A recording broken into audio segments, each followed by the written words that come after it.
everyone. Welcome to the Incubator Podcast. I'm your co-host, Aaron Boyd. And this is Sabir Saran. Thank you all for joining us today. More importantly, we are excited to have Mike Britton, the CISO of Abnormal Security, joining us today to talk about email security. Now, all of us have been plagued by all sorts of issues with email, spam, junk, phishing attacks, what have you. The constant onslaught by your employer or enterprise admins to retrain yourself on the plethora of stuff out there related to cyber attacks through email. And Abnormal Security, a emerging force in the marketplace. Since 2018, they've been founded just fresh off a Series C last month, or actually this month, I should say. $210 million raised. They are growing like wildfire. We are excited to have you, Mike. Would you please do us the honors and share a little bit more about yourself, and then we'll get into more of how Abnormal is addressing email security. Yeah, no, thanks first of all for inviting me to, this podcast. It's a pleasure to be here and definitely talking about something that I'm passionate about. So like you mentioned, I'm the CISO for Abnormal Security, and I've been doing security for a long time, long before it was called cybersecurity. Been doing it for about 25 years. And, my journey to a, enterprise software startup is probably not a super common one. I spent the first 24 plus years of my career in large enterprises. I worked for the likes of VF Corporation, which is the parent company of the North Face and Vans and a bunch of other iconic apparel. I spent time at what is now the defunct MCI WorldCom doing security there. And then, my longest stint was at a Fortune 500 financial services company called Alliance Data, where the last 6 years I was head of security and privacy, and got to do a lot of fun things there, and enjoyed the opportunity to protect and keep our 12,000 employees safe. And one of my jobs was making sure that we protected them from email, because email is still the biggest threat when it comes to attacks on organizations. And back in 2020, I got an opportunity to meet a young startup called Abnormal Security. Got to know the two founders pretty well, and ultimately put it in place at Alliance Data, and saw just how easy it was and how effective it was as a solution. And ultimately that led to other conversations about coming on board to Abnormal Security and helping run their internal security and privacy program. Always such good validation when you're a customer, you're looking at the tech, you buy into the tech, and then join the team. That's always great validation. Absolutely. One of the things I recognized was when I was looking at some of the background of the founders. So Evan, Sanjay, they came from the ad tech space, which is historically, they spend a lot of time on behavior analytics. They spend a lot of time on being able to fingerprint personas from a behavior perspective, obviously for marketing endeavors. But now we're here at Abnormal, and more than anything, this is a data science company that's applying some of their wares to profiling and figuring out what is good traffic versus trying to figure out signatures on what's bad. Can you walk us through a little bit of how you would characterize how Abnormal's doing things differently from an email protection perspective than maybe some of the traditional players and the incumbents out there? Because I think it's a wonderful story, and it tees up everything. Yeah, and that was one thing that was appealing to me when I was looking at displacing my existing solution at Alliance Data. I mentioned Alliance Data is a financial services company, and they're largely known as a credit card company. But one of the subsidiaries we owned for most of my time there was a marketing company called Epsilon, and very much a competitor to our two founders when they were in the ad tech space. And so I understand how behavioral-based ad tech works. That was part of our business. And so, it's one of those areas when you look at, artificial intelligence, machine learning, all of this is marketing buzzwords that most vendors use. But one space where it's been highly effective is in the ad tech space. You look at things like Netflix and Twitter, and even things like you name it, an organization is using behavioral based advertising to put the right targeted ads in front of their audience to make it more meaningful. And so, it's a proven quantity in ad tech, and it's something that works. It's not snake oil. It's not, marketing buzzwords. And so they took this proven data science approach that worked well in ad tech, and they wanted to do something bigger than, ad impressions. And, there's nothing wrong with the ad tech world, but, they aspired to do something a little bit better for the world. And, when they went around and talked to CISOs and said, what keeps you up at night, the problem of email and phishing and business email compromise was the pervasive theme. And so they took the technology and the knowledge that they had, and they created the Abnormal platform. And, to kind of answer your question of why we're different is, first and foremost, we take a different approach to solving the problem. We look at things and try to understand context and try to understand all of the various signals that, we can use to say, this is a normal chain of communication with this user, or this is something that it's abnormal. And, that behavior approach is something that they do look at, and we look at in our platform, along with, tens of thousands of other signals that help indicate, hey, good email versus bad email. And, that's the part of the blessing and the curse of email is it's something that is critical to every organization. You want to find out how important email is to your company, take it down in the middle of the day and see how angry your executives get at. But at the same time, it's also used by the bad guys, and cyber criminals know that, most organizations allow email to come in, and they're not, they block the known bad, but they're not blocking everything, and nor can you really block everything. And so they take advantage of that, and they understand the, behavioral science piece of, people are prone to social engineering, and people are prone to wanting to click and wanting to be helpful. And all of these things kind of, converge into a massive problem. And so, we aim to fix that problem. And the other thing that, your secure email gateways and your legacy vendors, and part of this is they came about at a time when, we had perimeters, and we had offices and data centers, and everything flowed north, south, and it was easy to kind of capture it all and protect it that way.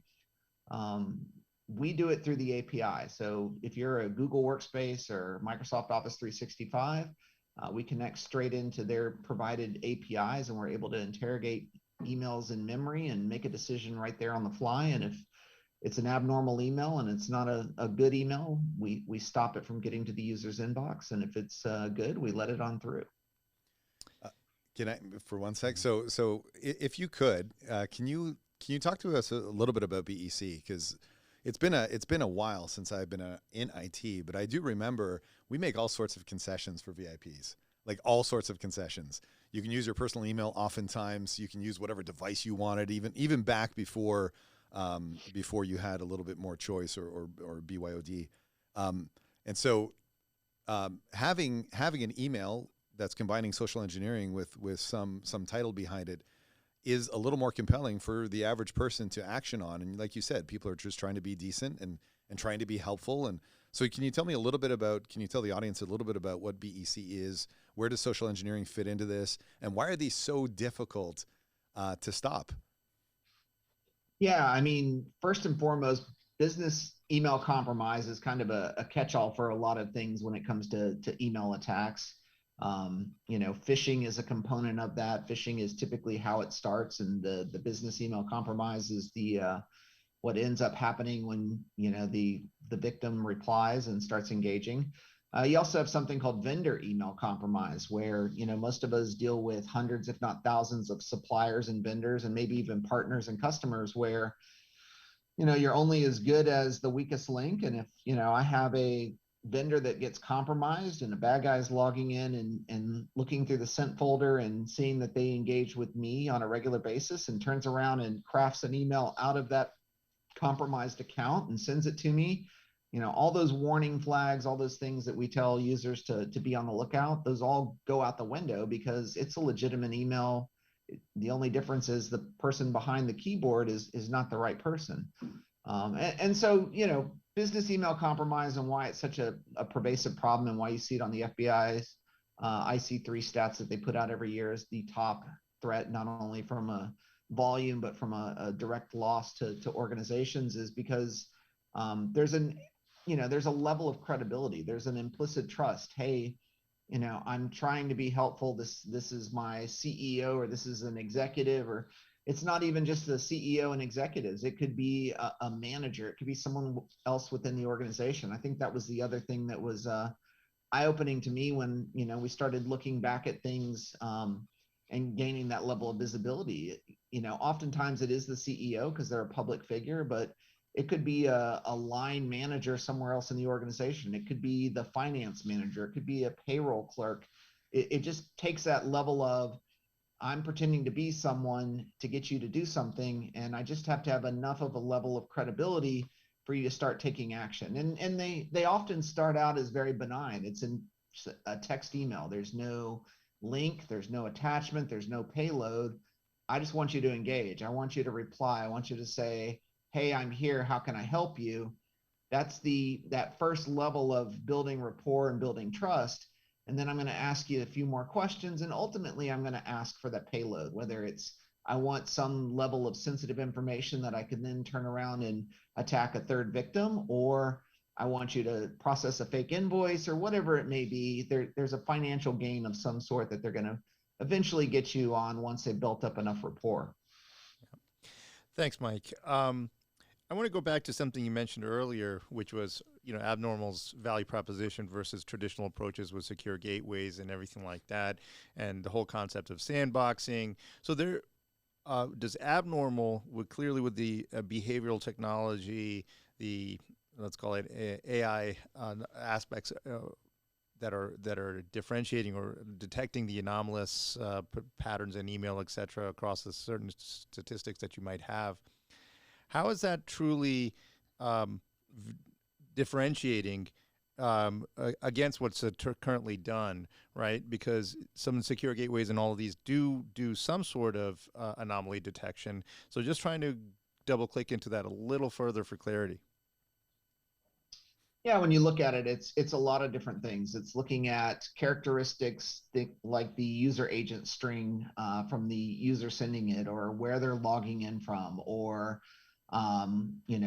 natural language processing to understand the context of how they're asking for the question. Is this something that they normally engage this person? Is there a level of urgency that's not normally there? Is there a level of formality that's not there? Is there pretending to impersonate a brand? There's a variety of things that we look for that, ultimately it is anomaly detection, but it's also looking for intent and really trying to pull out the facets of and characteristics of an attack. Part of the problem with the SEGs and traditional ones, email security defenses, is they're looking for known bad. They're looking for known bad domains. They're looking for known bad URLs. They're looking for known bad attachments. And when it comes to business email compromise, oftentimes they're using they're standing up a Gmail account that's only going to be used for that particular victim. They're not asking you to click on a link, or if they are asking you to click on a link, it may be redirected a couple times and ultimately land to a credential phish. And even on a credential phish, part of the problem there is we're seeing them, hosted on, consumer versions of SharePoint or some other infrastructure that's typically not going to be blocklist or disallowed in most organizations. And so, they're doing things to evade these traditional defenses because they know that, they're good at stopping what they've seen. They're not necessarily good at stopping what they've never seen before. And that's where, our approach and our data science approach, we're really good at looking more at the characteristics and the behavior of the person on the other side of the email to be able to really, find that context and understand, hey, that's not a good email. Yeah, that is actually very compelling with those behavioral that establishing that behavioral context, and the use of NLP, computer vision technology, and things that I've read about. Now, is this all captured in what Gartner calls IKEZ, or is IKEZ more of the abnormal term, which is integrated cloud email security? as an application of a framework? Yeah, so IKEZ is really something that Gartner kind of coined when they did their, their email marketing research. Mhm. It's kind of that next generation of security solution. It's the ability to integrate straight into the email platform versus changing your mail routing. The other aspects of IKEZ are things like spam and gray mail. While they may not necessarily be malicious in nature, most organizations want to be able to filter those and protect their users from being inundated from those type of unwanted messages. Because once again, if I'm dealing with thousands of messages a day and my mailbox is cluttered with a variety of wanted, unwanted, and malicious emails, the better I can remove those things from my inbox of my users, the more likelihood, if something does get through, they're going to be much more proficient at being able to say, hey, that's not right, I need to report it, versus I've got 1,000 things that I don't like or don't want to see. It's hard to start ferreting out which ones are good or which ones are bad. So from a control perspective, one of the as you suggested, some of the kind of the chasing links and looking using CVT to kind of look at the resultant landing pages, those are all verification and validation exercises. But you do something else which is pretty tremendous, which is you're looking at identity, and identity has context. There's a lot of signals that go into identity, and then you're using kind of graph theory and graph mathematics to kind of make some of those triadic closures and determining what should be allowed and what shouldn't. And one of the questions I would have is when you're looking at any pairwise calculation like that happens in graph, oftentimes you'll be presented with a data point that I can't necessarily tune. It's been tuned for me based on context, and that's been learning and building in the background. And that's one of the strengths, I think, of your solution. I can it's an API-based integration, and I don't have to tune it. You can then start looking at patterns and looking at the strength of some of those vertices and edges, and you can make some determinations. But do I have any control as a practitioner to influence some of that data in any way? And how do you avoid, there could be things that are like, looking at our business, we'll get POs, for example, with invoicing data all throughout the year. There's no real patterns. There's no rhyme or reason. So do I have any control over some of the learning algorithms to tune this, or is that kind of the value? You don't have to. Yeah, I mean, the real value is I don't have to have an army of security people, in my organization that are there tuning it like a SEG or other types of security controls. That being said, we do have a variety of different types of customers, and not all customers operate the exact same way. And we do have some customers that, deal with mom and pop suppliers or partners that, they may use Gmail to send invoices and things like that. And so, one of the things that we value is being customer obsessed. And so we work with our customers to understand, what's different about their environment so that we can tune our models and make sure that our platform performs just as well for the the one-off organization that does things different than the other 99, and make sure that the platform is just as effective for them as it is for an organization that kind of operates in a standard operating model where everything gets paid at the end of the month, and everything comes in through a finite set of communication strings. And our goal is to meet all of our needs of our customers, regardless of how they do their processes. Yeah, one of the other things I like about this is you're learning from our patterns, which is an important aspect of this. Well, but if you found, because you have access to all these customers, if you found that there is a domain or some let's call it a vulnerability in one of some supplier, and you recognize that supplier is connecting with all sorts of other different customers, is that something you can proactively influence, get in front of, and alert, I suppose? Or is it always segregated content? It's unique content to my domain only, and therefore I don't get the learnings of other folks that have gone down a certain path? No, that's a great question. We have part of our solution is called vendor base. And so we're looking at all the various third-party communications that are coming into your organization. And what we do is we correlate all of these threat intelligence patterns. And so, vendor A, B, and C that are emailing you, if you have an attack and someone's pretending to be a vendor, or if a vendor is compromised or something about that vendor, we're seeing, something malicious or malicious nature, we take that, we de-identify the customer, because obviously we don't want our customers' information being pulled into part of that information, but we federate that across all of our customers so that everyone is benefiting from the value and the learnings that we're seeing across our entire customer base.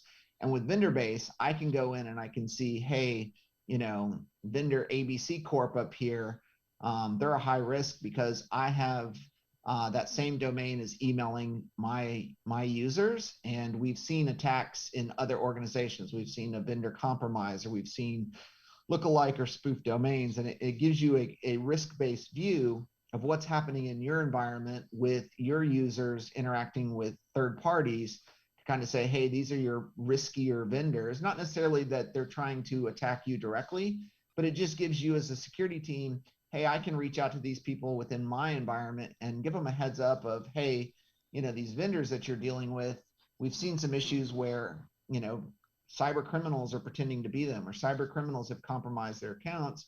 So just be on the lookout, take extra precaution, extra, due diligence on when you get emails from this vendor, because, the risk is higher than, say these other vendors over here that we're not seeing any attacks. Yeah, that's really compelling, Mike.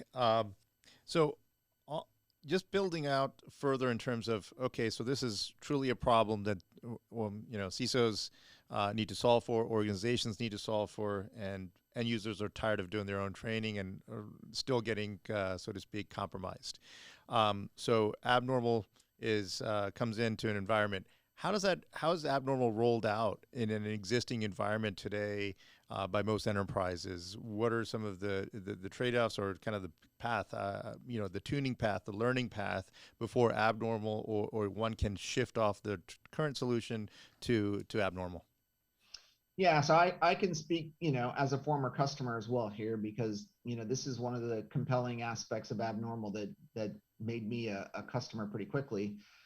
Most email security solutions, I'm going to have to do some things that could be potentially risky or disruptive to my organization. I may have to change my MX record, my mail flow. I may have to put a transport rule in place, or do something that could potentially disrupt the mail flow. With Abnormal, it literally is a 3 to 5 minute exercise where you're enabling, we send you a link, you click on the link, you enable the enterprise app in Azure, or you enable it in Google Workspace, and we're in read-only mode. You can clearly see in the Azure enterprise app or within Google that, yes, it's read-only mode. We come back about 10 days later to 2 weeks later, and we're able to give you this great readout of, here's all the things that happened in your environment over the last 90 days. So we look back 90 days, and we're able to say, here's where your existing solutions missed this malicious email. Your existing solution didn't identify this as a threat, but it's really a threat. Or, hey, even worse, here's where some of your users were engaging with these, cyber criminals in a business email compromise.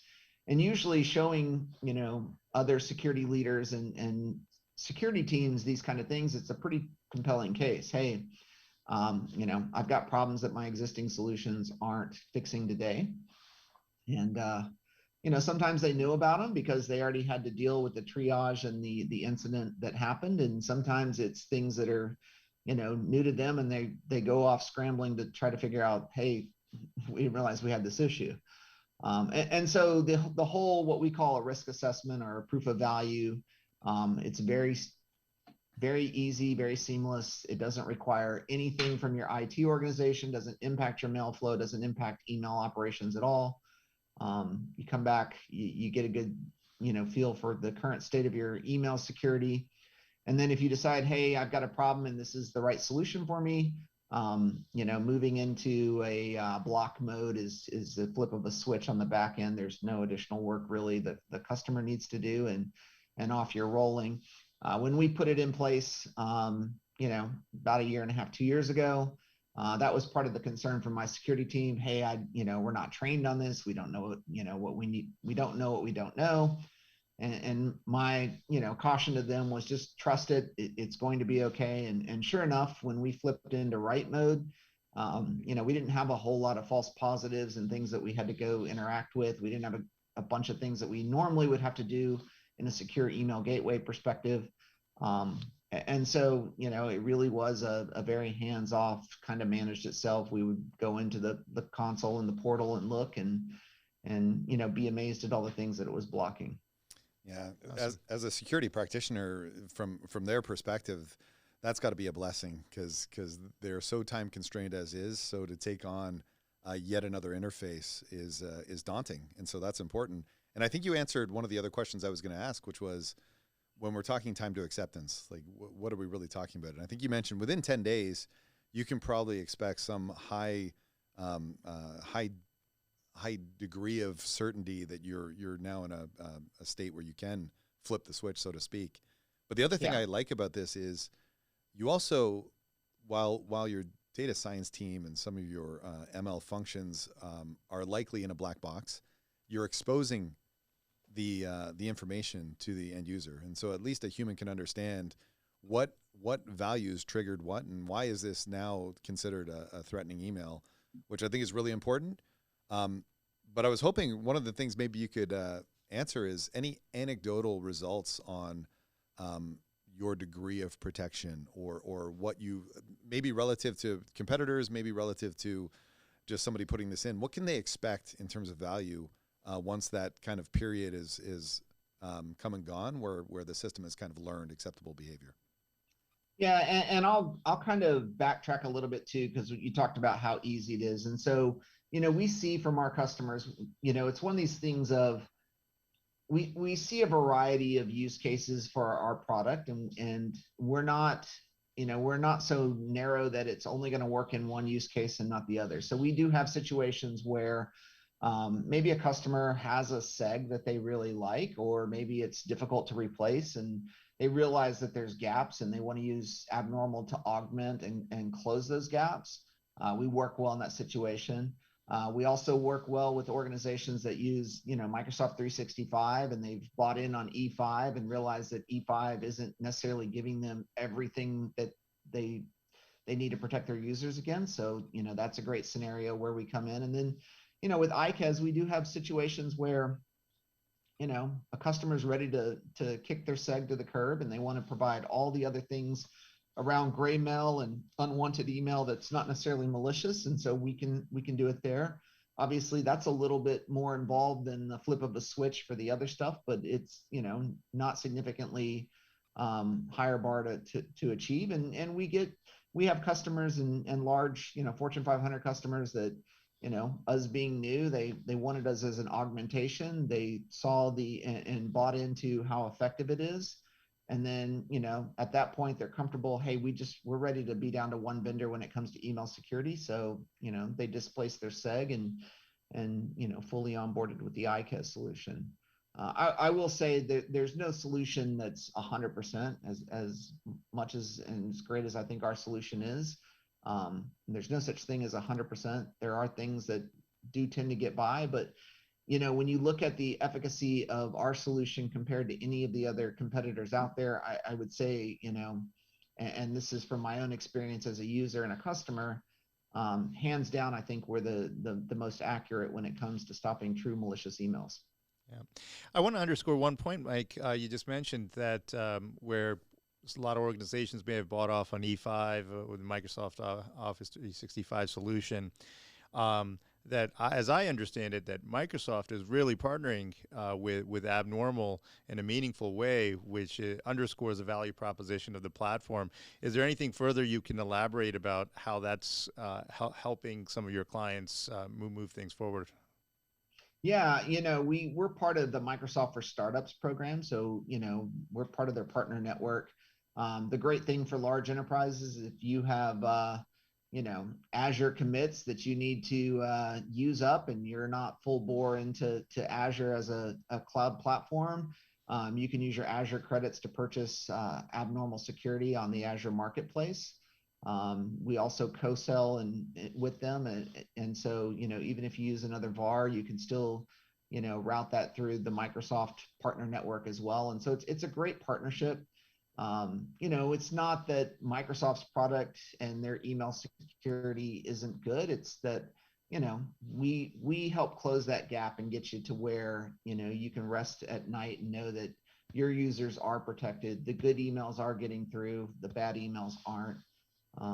And so that's why we find a lot of success with people coming through the Microsoft partner network and people that have E5s and don't have a traditional seg.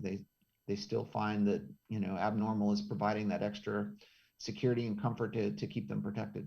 The better together story is powerful here. So absolutely, yeah. Well, Mike, hold on, I think one more.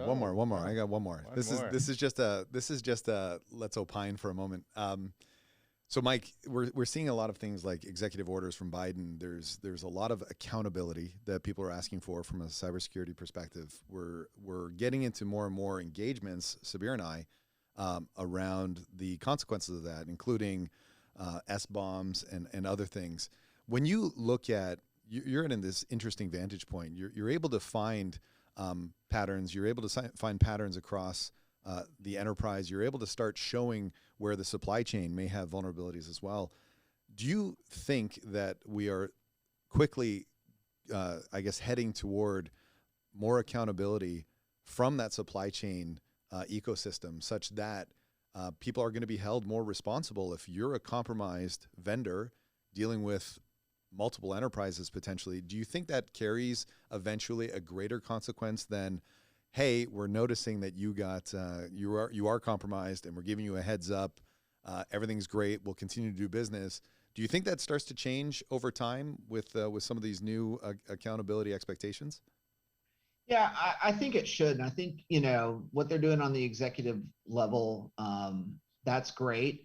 I think what we also are seeing on cyber insurance and other things like that, I think it's just really, we've got to get beyond the just trust me and I filled out a questionnaire and all is good to, really holding companies accountable. If you're not using multi-factor on your email, that's a bad sign. And should we, as part of our vendor risk assessment process, be asking our vendors and suppliers, are you using MFA on your email? Absolutely. Do we do that? No, I'd say, there's still a lot left to be desired on how we do vendor risk. It tends to be more of I want to cause pain and suffering on you by asking you 5,000 questions versus really drilling into, here are the types of things that will protect me as your customer. And that's one of them. Same thing with DMARC and DKIM. Like, I really, there should come a point where I'm not going to do business with you as a vendor if you don't have DMARC and reject, because you're not taking things like spoofing seriously. And so I think we're starting to get there. I think we're getting to the point where, multi-factor is something that's not a hard, it's not a hard thing to implement. It's generally accepted as not just best practice, but minimum best practices. And so as you're seeing technology and implementation of these take place, I think they're probably lagging further behind than I'd like, but that accountability starts to come as part of that. All right, now please. All right. Mike, thank you so much for joining us today. This was a helpful discussion. Hopefully our audience finds the same, and a good reason to call Abnormal, because we're all dealing with this problem with email security. So again, thank you for joining us today. Yeah, My I really pleasure. appreciate it. Thank you.